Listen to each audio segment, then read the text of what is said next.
Ah, okay. I'm so excited to do this again with you ladies. I am too. All right. I'm so excited. We are live. Hello, everyone. My name is Ashley Jackson, and I am the founder of Timeless Dream Events, where we put on any sort of event, wedding, birthday, celebration of life for those that are terminally or chronically ill and their loved ones. And I am also an author. I can't believe I can say that finally. I'm an author of Lost, Travel, Found. And today, here with my beautiful sister from another mister, Meriam Boldewijn, and my new friend / writing coach and editor, Dr. Sarah Jeffries. Yay, ladies. I'll let you introduce yourselves. Meriam, won't you go ahead? Thank you. Thank you. I am so excited. My name is Meriam Boldewijn, and I'm a devoted wife, motivational speaker, author of Caregiver 2.0 From Burnout to Powerhouse. And this book launched last Thursday, and I'm really proud of it. And I'm really excited to be here with Ashley, my sister Ashley, and our wonderful writing coach, Dr. Sarah Jeffries. Thank you, Meriam. Thank you, Ashley, for having me on. I'm Dr. Sarah Jeffries. I'm a writer, editor, author, writing coach, and speaker. I'm in Ithaca, New York, and I'm the CEO of my own writing consultant business called Write Now. And I specialize in helping people find the writer within and really coaching you to your next best sentence through work and fun and revision and homework and exercises and writing and writing and writing and writing and writing. Because I really believe the more we practice writing, the closer we get to our heart and our spirit, and also the closer we get to the core of who we are, because the process of creativity is so powerful and so healing. So I'm super honored to be here with Ashley and Meriam and their new books, and the work that we've done in the past year has been phenomenal. Thank you, Ashley. Oh, thank you again. I kind of want to jump in to something you said, because after our first meeting, and when I realized I just had to have you in my life as my writing coach, the next meeting we had, and you gave me like all this homework, and I'm like, what did I get myself into? Why is this lady giving me all this homework? And we were just having this natural conversation. And throughout that conversation, you would pause and say, write that down, or you would take notes. And it was, we had like 10 to a dozen pauses throughout our conversation. And then at the end of it, you told me, oh, that's your homework for next time. And I'm looking and I'm like, oh my gosh, why? I kept saying why. And I would text Meriam, why is this lady giving me all this homework? Did she give you all this homework? And Meriam said, oh, yes. You've seen nothing yet. You have seen nothing yet. This is just the beginning. Right. And, you know, Meriam pushed me to keep writing. And she told me to start with 3 to 5 minutes, as you did as well, Sarah. And, you know, I'm sure Meriam can, you know, agree with me here that we didn't realize that 3 to 5 minutes would grow into 30 minutes, into an hour, into 2 hours, into a book a year later. So tell us, Sarah, like what does that homework do? Why, as we are talking about ourselves, our pain points, our just anything, what makes you then want to tell those people, hey, let's stop and write that down? Yeah, that's a great question. I really think any phenomenal book begins with a powerful question, a big enough question that we need to explore and unpack all the parts of it. So like Ashley, for example, your question might have been, how do I turn pain into purpose? Your question could have been, how do I help other people not burn out? How do I help other caregivers own their well-being? How do I help other people realize they're caregivers? That one always killed me. Right? And so when we're talking, I believe that the writer within our heart and the writer within our mouth will speak our truth before the one with the pen, right? So we would have these natural conversations and both of you would say brilliant sentences. We go really fast in the day. We have meetings, we have coffee, we have meals to prep, we have gas to put in the car, all those things. And writing for me slows us down so that we can hear the wisdom within. So I would say pause, because I would want you to hear your own brilliance. And the homework would help you unpack that brilliance, because I knew whatever brilliance you were offering, your reader would want to know more about. That's why we did it. But yes, the homework is supposed to also be fun. It is challenging. It does require you to go deep. Don't play on the surface. I'll be real honest about that. And if you guys want to speak on that, you can. I will ask you tough, challenging questions. But that's because I believe that you can get to them, and that you can get at them, and that you can get in them. I feel like your books are really evidence of that. I would be so excited to hear chapters. I'm like so excited to hear final chapters from the books, if you guys want to share those. Yeah. Before we do that, I did want to mention that, Meriam had launched her book on June 10th, and we are still rocking and partying, from that. My book is going to launch on Friday, June the 18th. And I definitely want to challenge anyone listening out there, whether you're a caregiver or not, definitely participate in the hashtag Pain to Purpose, a challenge that I've got going on. I will be doing some giveaways, and I'm just really excited to hear how some of you have turned your pain into your purpose. Very much like how Meriam, Sarah, and I all have in different ways. But we all have come to the same conclusion of using the pain that we've felt in our lives to help others and make the world a better place. Yeah, I love that. I love the challenge, because all of us, we do have a story in our belly, and it takes quite some prompts to get it out. Sometimes when Sarah asked me or told me, oh, wait, rewind, I was like, okay, what do you mean, Sarah? And at the same time, I was thinking, oh no, that means homework. Oh no, that means homework. But it was necessary to get the story out of my belly. And it was challenging. It was. But this is the result. My book, my baby.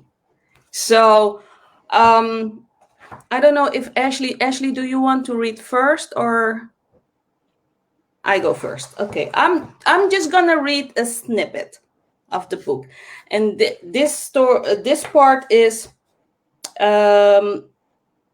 when I received a question from the social worker, Meriam, how are you doing? What happened after that question? And Martin was recovering in the hospital from his kidney pancreas transplant surgery when I got that question.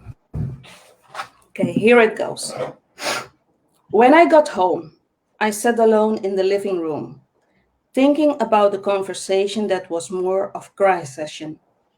Martin and the social worker saw my vulnerability, but I felt relieved.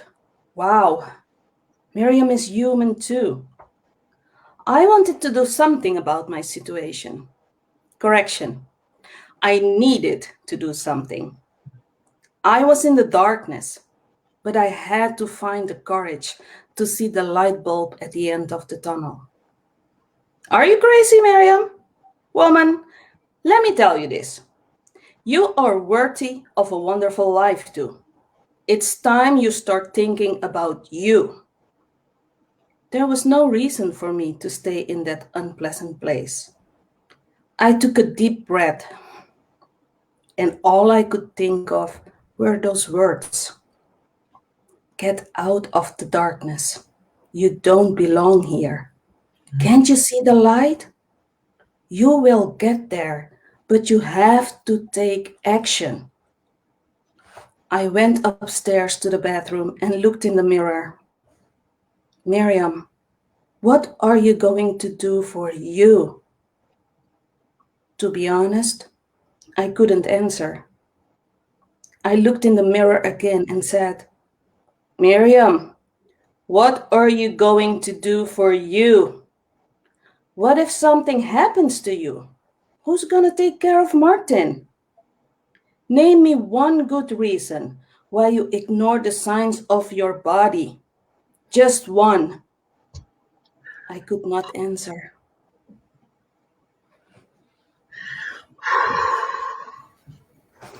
I mean, I just posed this question. Who else can relate to, what you were just describing? I mean, caregivers or non-caregivers alike, especially women, right? Yeah. We tend to put ourselves on the back burner. Yeah. And even it's now more than 18 years ago. And as I'm reading this, I'm reliving the moment. I still get goosebumps when I'm reading this myself. I cried a lot during our sessions. I'm surprised Sarah put up with me. It was therapy. Yeah. When people ask, how did it feel to write? It was a different form of therapy that I never thought to explore. I always knew I had a book in me, but I didn't know where to start. And first of all, I don't mind crying. I cry all the time. So if anyone is crying, I'm like, okay, there's crying. Like, it's an emotion. I really deeply believe we cannot repress our emotions. When we repress them and repress them and repress them, we end up with like physical manifestations of disease, and we end up with emotional manifestations of disease, and they come out anyway. So I have no problem with crying. And second of all, the writing process gets us to our truth, and therapy gets us to our truth. So of course they're similar in that sense. The difference, I think, is I never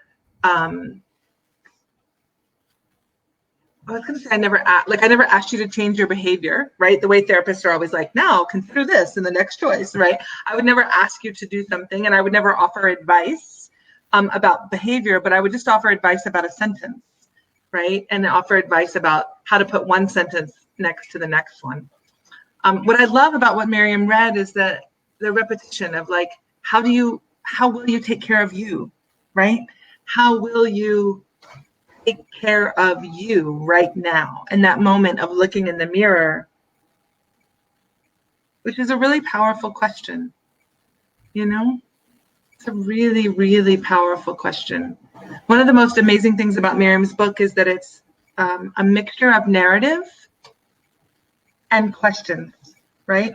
So if you read it and you're a caregiver, A, get the tissues, and B, sit down, because you're going to be like, oh, like every time there'd be a question with Meriam, I would be like, okay, so grammatically that question is correct. Personally, I have to think about it now. So even as the editor, I was deeply moved, right?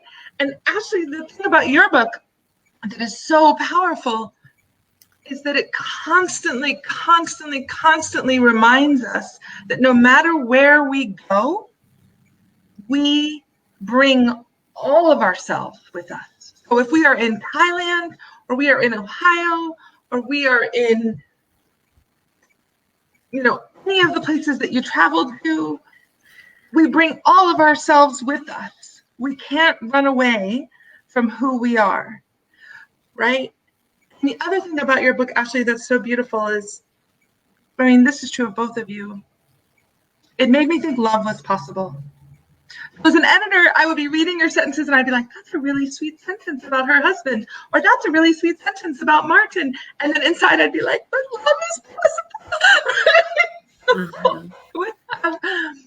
Both reactions. It was such an honor to work with both of you on your books. Like, it was an incredible honor. Oh, thank you. Yeah, thank you so much.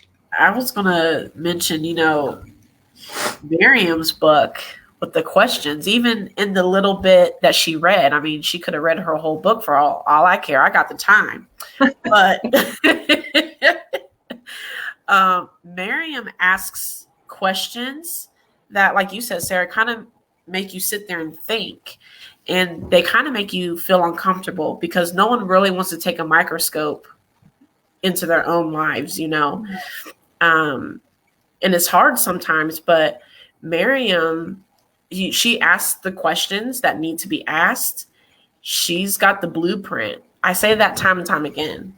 The woman's got the blueprint in Caregiver 2.0 for caregivers that, are burnt out and don't see a light at the end of the tunnel. She's got the blueprint to get you through that tunnel to get to that light. Yeah. Those questions, I had to answer them myself years ago. Mm-hmm. And that's why I decided to ask them to the reader. Mm-hmm. And some of them, yes, I can tell you might want to punch me through the pages, but that's okay. That's okay. Right. Those questions some of them are really tough questions, but that's exactly what I had in mind, to get you uncomfortable, to be comfortable, to get you out of that dark place. Right. That's so important because what they say, insanity is doing the same thing over and over again, expecting different results.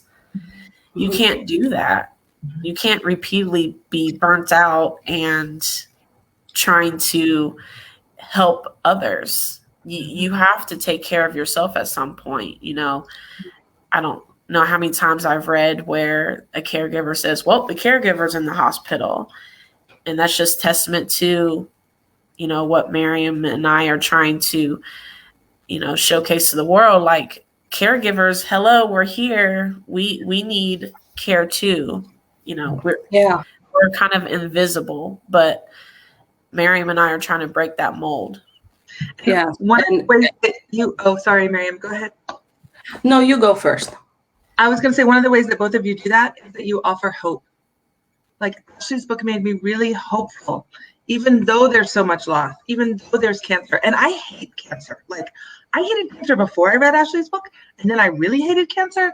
And then recently I had a friend who was diagnosed with stage 4 colon cancer, and she's my age.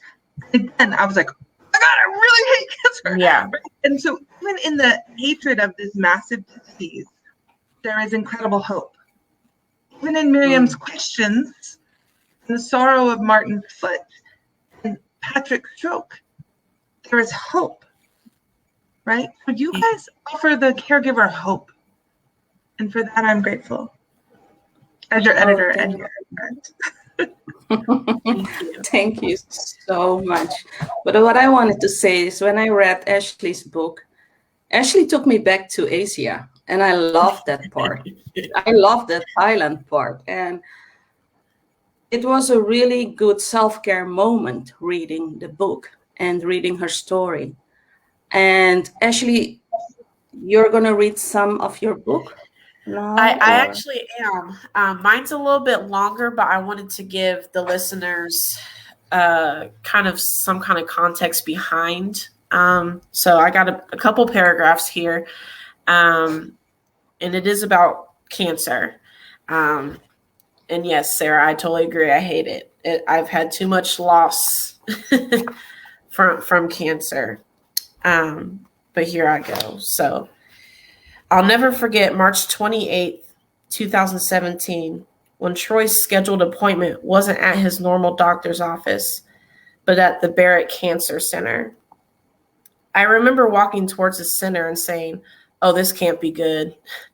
And Troy heard me and got quiet. As soon as I touched the door handle, I just had this sickening and sinking feeling in my heart. I just knew. That door felt heavy, almost too heavy for me to open, and I wanted to turn around and run away. Sometimes I wish that I would have grabbed Troy's hand and told him, "Let's run away to a remote island." But we wouldn't be here, and you wouldn't be reading this story. This Barrett Cancer Center looks small on the outside, but as soon as you get through those doors, you clearly see just how big the inside is and how many floors there are. It was overwhelming for so many different reasons. Why are we meeting at a cancer center? Why are there so many people? Why does cancer hit this many families? What is next for my family that I'm trying to have? Troy and I checked in for his appointment and waited to be seen, which was excruciating. All the hurry up and wait, all the anticipation like we were about to see Beyonce and Jay-Z perform. But no, we are waiting in a hospital, waiting to see what trajectory our life's path was about to take. Those 10 to 15 minutes seemed like it took forever. Caregivers, you know what I'm talking about. I just want to be told what is happening and how to prepare my life around the news. But nothing could have prepared me for what I was about to hear. When we got called back to see the doctor, I remember firmly holding Troy's hand as a reassurance that I had his back.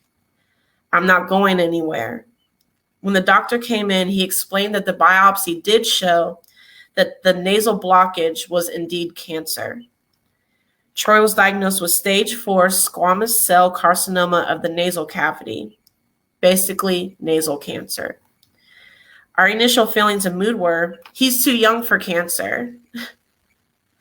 We work out at least 4 times a week. We try to eat healthy most of the week.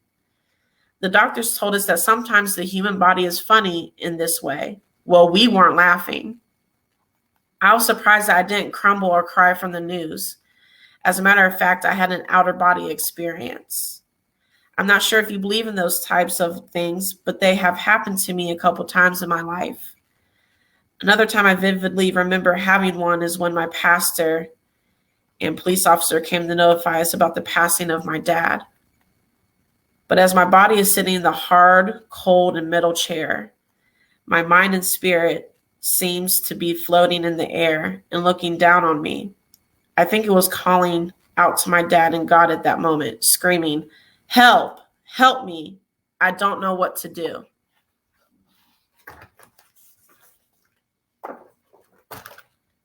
Wow.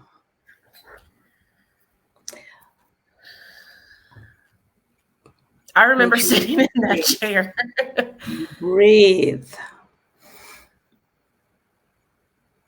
I truly remember sitting there and Troy, who doesn't show too much emotion other than laughter and happiness, he broke. Yeah. I think that was probably the first time I had seen him cry. And we had known each other for a very long time at that point. And I vividly remember him saying he didn't want to die because cancer is so synonymous with death, with dying. Mm-hmm. Yeah. You have no idea what you have written, the story that came out of your belly. How many people need this? How many people don't have the courage to put this in writing, to write a book, your feelings, what happened? And you know, the back of your book, I have written something. Maybe you want to, that's all I have to say about Ashley's book. Yeah. She wrote me a glowing review that is on the back of the book. So for all those that have pre-ordered or will be ordering on Friday, you'll get to see it. But it, you know, caregivers, Meriam, and I know you can chime in here. Caregivers, we have such a hard time of telling our truth showing emotion, showing feelings, because it can be seen as being weak. Asking for help can be seen as being weak, and not to anybody else but ourselves. Not to anybody else but ourselves. That's what we think. And I think both of our books showcase just the raw and realness of being a caregiver, of what you have to go through, of what you have to do, because you might be that only person's hope and chance at a quality of life. Well said. No more words needed. What I love about that passage, Ashley, is the incredible vulnerability and the humor. For those of you who haven't ordered Ashley's book yet, it is so funny. I mean, Meriam's is funny as well, but Ashley's is like funny because in the middle of a cancer center, she's like, oh, like waiting for Beyonce. And you're like, what? So funny. There's another beautiful passage where she's driving in a car and she's listening to amazing music, and then she's listening to incredible fun music, and just her reflection on that, about how much music has held her together with her mama and Troy and her dad who passed. And I know that I wouldn't be talking to my dad if I hadn't have met Ashley. And so I'm very grateful for that as well. So. She didn't know that. Yep. Right? Because I hadn't talked to him in 30 years. And then the universe brings me two amazing clients. Meriam to remind me that I am taking care of my daughters. And Ashley to remind me that it's okay to reach out to a man who hasn't been in my life. Because if he passes and I've never talked to him again, I have lost something. That's the thing about Ashley's book. What is lost is found. What is lost is found in writing. I'm speechless. It's beautiful. It's beautiful. And, you know, in my book, I have a paragraph, tomorrow is not guaranteed. Tomorrow is not guaranteed. I'm not going to say much about what's in the book, but tomorrow is not guaranteed. And I'm so happy, Sarah, that after 30 years, you talked to your father again. I'm really happy you did.